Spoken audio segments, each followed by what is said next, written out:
बहुत समय पहले की बात है। पुष्पनगर नाम के एक राज्य में लाला नाम का एक गरीब लोहार रहता था। उसकी एक पत्नी थी जिसका नाम गंगा था और एक छोटा सा चंदू नाम का बेटा था। आर्थिक तंगी के चलते लाला की अपनी पत्नी से जब तक बहस होती रहती थी। आपसे ब्याह करके तो मेरे भाग्य ही फूट गए। प्रेम करते समय मैंने ये नहीं देखा कि ये आदमी मुझे खिलाएगा क्या। अब भुगत रही हूँ। अरे तो भुगतो, एक औरत को तो अपने पति का ऐसे हालात में साथ देना चाहिए भाई, और तुम तो बस लड़ती ही रहती हो। हाँ, क्या साथ दूं? तुम्हारी जगह मैं काम पर चली जाऊं? अरे भाई मैंने ऐसा तो नहीं कहा। पर कहना तो यही चाहते हो ना। अरे भाग्यवान, हम लड़ क्यों रहे हैं? अरे हमें एक दूसरे के साथ की जरूरत है भाग्यवान। नहीं, हमें पैसे की जरूरत है। अब अगर लोहार के काम में कमाई नहीं है तो कुछ और करो ना। है? क्या कहा? कितने ही लोग जुआ खेलते हैं और जीतते हैं। हे भगवान, अब तुम्हारा दिमाग खराब हो गया है लगता है। मैं जा रहा हूँ काम पर। हाँ, बड़ा खजाना लेकर आओगे ना काम पर से। लाला घर से बाहर निकल गया और उनका बेटा चंदू ये सब देखता रहा। वो चाहकर भी कुछ न बोल सका।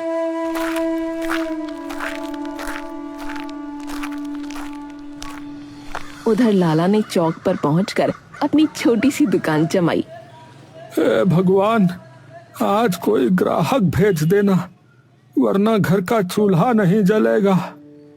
पर किस्मत जैसे उस दिन उसके साथ लुका छिपी खेल रही थी। आधे दिन तक कोई ग्राहक नहीं आया।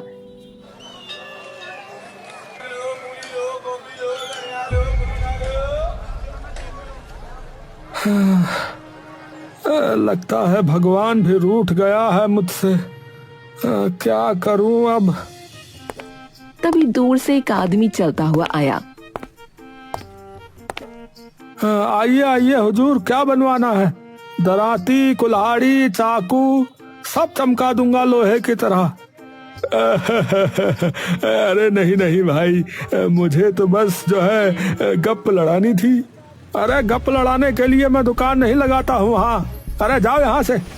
सूरज ढलने लगा था, शाम हो चुकी थी और एक भी काम हाथ नहीं आया। थके हुए कदमों से उसने औजार समेटे और घर की ओर चल पड़ा। रास्ते में ही उसका दोस्त गगन मिला। गगन ने जैसे ही उसके चेहरे की उदासी देखी, तुरंत हाथ पकड़ लिया। अरे लाला, अरे क्या हो गया भाई? ये मुरझाया चेहरा क्यों? क्या बात है मेरे दोस्त? अरे कुछ नहीं भाई, छोड़ो। अरे नहीं नहीं भाई, जब तक बताओगे नहीं मैं छोड़ने वाला नहीं हूँ। बोलो। लाला ने आह भरते हुए सब कुछ बता डाला। घर की कंगाली, पत्नी की तानेबाजी और दुकान का सूना होना। गगन, अब तो लगता है किस्मत ने मेरे नाम का अध्याय ही मिटा दिया है। अब भैया तुम ही बताओ मैं क्या करूं? भाई ये तो बड़ी ही मुश्किल आन पड़ी है, लेकिन तुम जानते हो मैं तो फलों का धंधा करता हूँ। उसमें जितना मिलता है उतने में घर ही चल पाता है, तो मैं तुम्हारी मदद कहाँ से करूं भाई? गगन की बात सुनकर लाला का चेहरा और मुरझा गया। ठीक है भाई, समझ गया, तुमसे भी कोई उम्मीद नहीं। इतना कहकर वो धीरे धीरे घर की ओर बढ़ गया।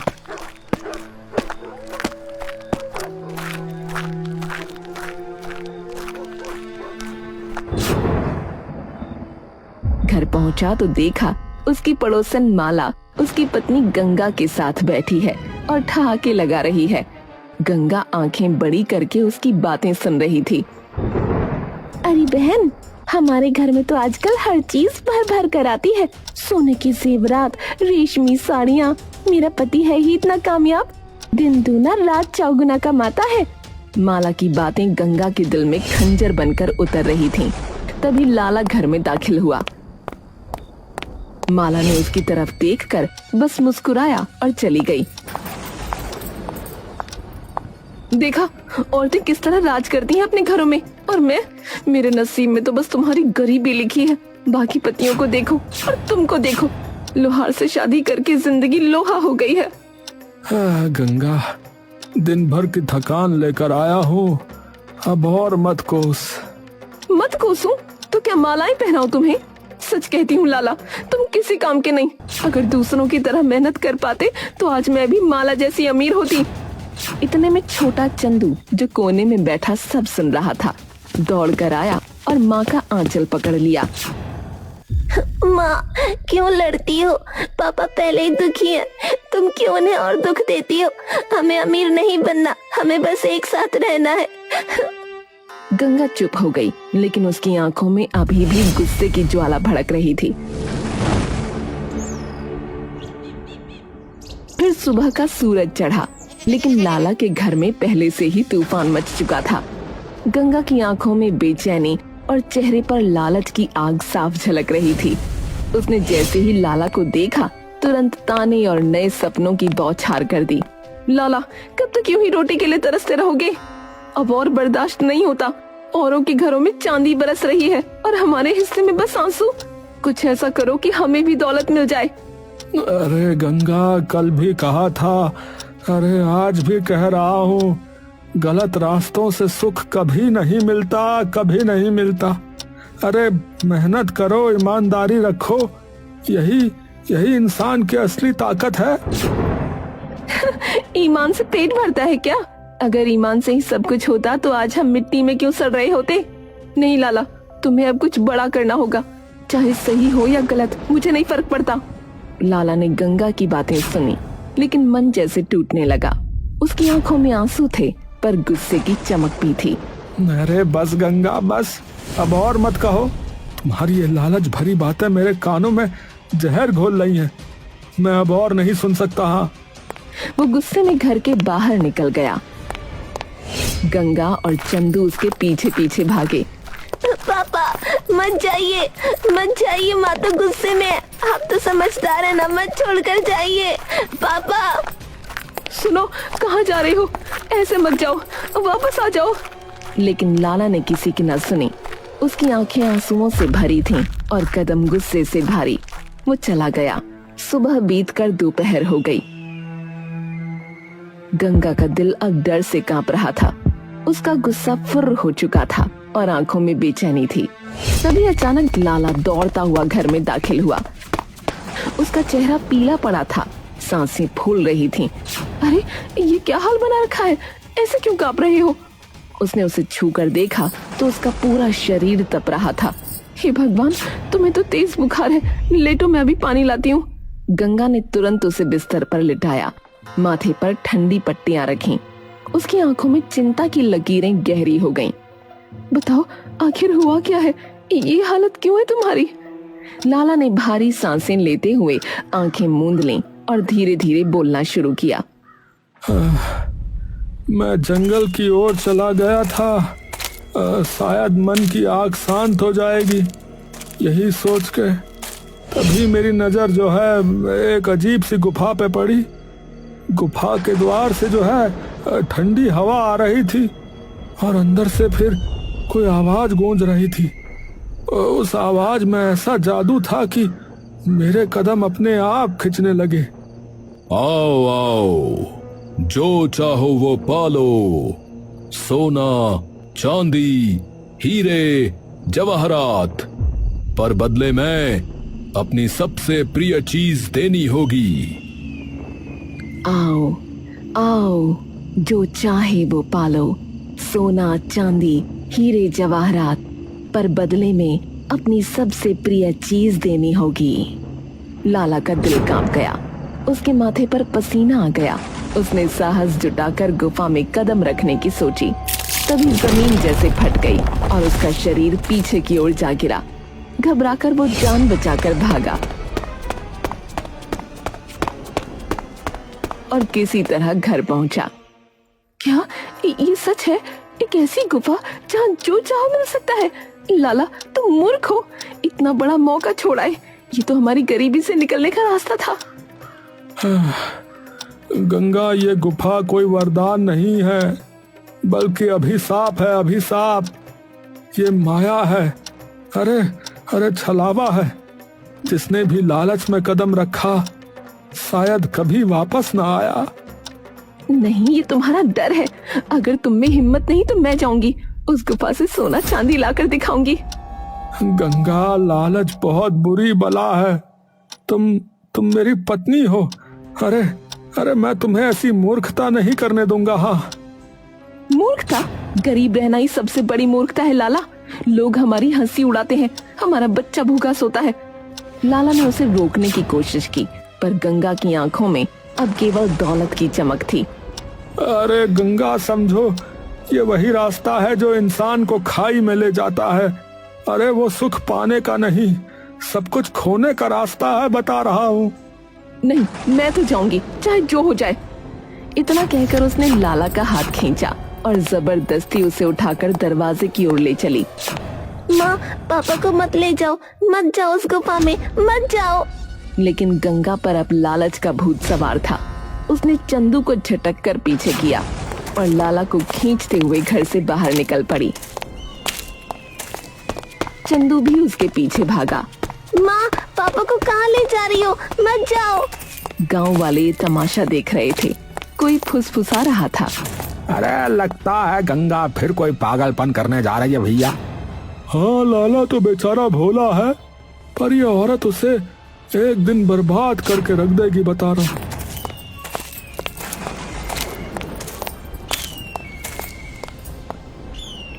अरे गंगा बहन, ये क्या हाल बना रखा है? पति को खींचकर कहाँ लिए जा रही हो? जरा मुझे भी तो बताओ।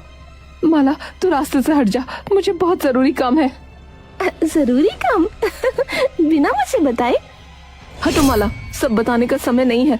और फिर ये मेरा घर है, मेरा काम है, तुम्हें क्या मतलब? माला मुंह बिचकाती हुई पीछे हट गई और गंगा लाला को खींचते हुए आगे बढ़ी।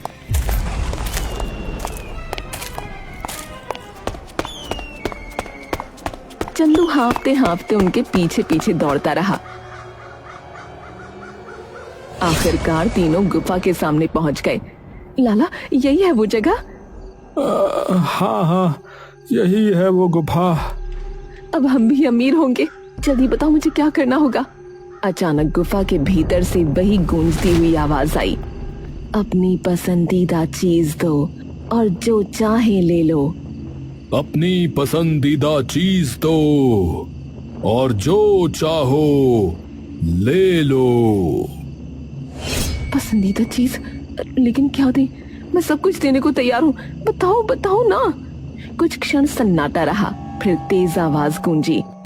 इस बच्चे को दे दो और सोना चांदी तुम्हारा होगा। इस बच्चे को दे दो और सोना चांदी तुम्हारा होगा। सुनते ही तीनों के होश उड़ गए। गंगा का चेहरा पीला पड़ गया। क्या मेरा चंदू? नहीं नहीं, ये तो नामुमकिन है। सुना तुमने गंगा, सुना? मैंने कहा था ना, लालच की राह बस बर्बादी लाती है। हाँ, नहीं, मेरा बच्चा मत मांगो, कुछ और ले लो, लेकिन चंदू नहीं। अगर नहीं दोगी तो इस राज्य पर प्रलय टूटेगी, तूफान आएगा, बर्बादी होगी। अगर नहीं दोगी तो इस राज्य पर प्रलय टूटेगी, तूफान आएगा, बर्बादी होगी। नहीं, मैं अपनी जान दे दूंगी, लेकिन अपना बच्चा नहीं दूंगी। हे भगवान, मैंने गलती की, बहुत बड़ी गलती। अरे अरे, अब समझी लालच कैसी बला है, समझी? माफ कर दो लाला, मैंने तुम्हें और अपने बच्चे को मुश्किल में फंसा दिया। कृपा करके हमें यहाँ से बचा लो। लाला ने गहरी सांस ली और हंसते हुए बोला, ठीक है गंगा, जाओ, तुम्हें माफ किया, अब डरने की जरूरत नहीं है। हाँ। अचानक गुफा के भीतर से ठहाका गूंजा और गुफा से गगन बाहर आया।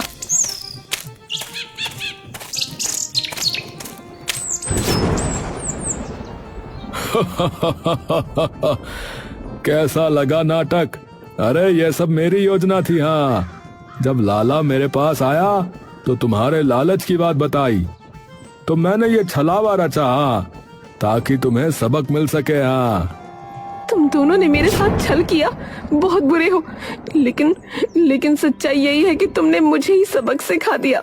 अब समझ आ गया, लालच इंसान का सबसे बड़ा दुश्मन है। सब थोड़ी राहत की सांस ले ही रहे थे कि तभी अचानक पास के एक पुराने पीपल के पेड़ से भारी आवाज गूंजी। मुझे बाहर निकालो, वरना पूरा राज्य समाप्त हो जाएगा। वो चारों घबरा गए, चारों ओर देखा लेकिन कोई दिखाई नहीं दिया। कौन हो तुम भाई? मैं राजा मनोज हूँ, इस पेड़ के भीतर कैद हूँ, मुझे मुक्त करो। क्या हमारे राजा? ये कैसे संभव है? ये कोई छल है। हाँ, मैं राजा हूँ, अगर मुझे नहीं निकाला तो सबका नाश हो जाएगा। अरे भैया, अब और इंतजार नहीं होगा, ये आवाज झूठी नहीं हो सकती। मैं अपने महाराज को अवश्य मुक्त करूंगा भैया। नहीं रुको, ये सब छलावा भी तो हो सकता है। जंगल में माया की कमी नहीं, कहीं कोई और जाल ना हो। अरे नहीं गंगा, मेरा दिल कह रहा है कि यह आवाज जो है सच्ची है, ये कोई धोखा नहीं है, हमें कदम उठाना ही होगा। हाँ। लाला बिना देर किए गांव की ओर भागा।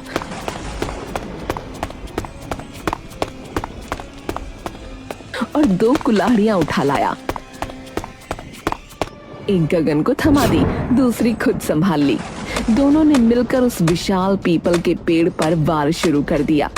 कुल्हाड़ियों की ठक ठक ठक की आवाज पूरे जंगल में गूंजने लगी। माँ, ये लोग सच में राजा को निकाल पाएंगे? गंगा चुप रही, उसकी आंखों में डर और उम्मीद दोनों थे। आखिरकार जब पेड़ चटक कर खुला, उसमें से प्रकाश का गोला निकला और एक घायल इंसानी रूप में बदल गया। राजा मनोज।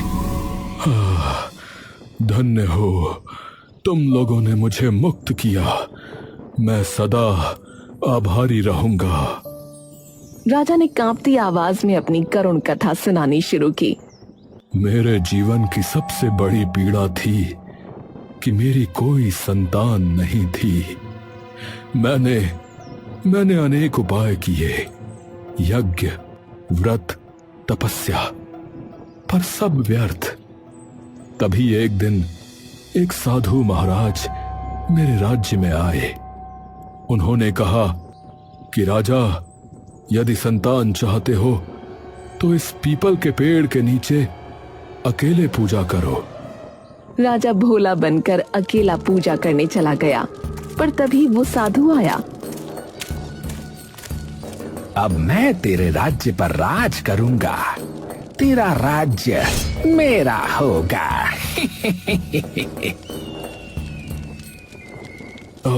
परंतु क्यों?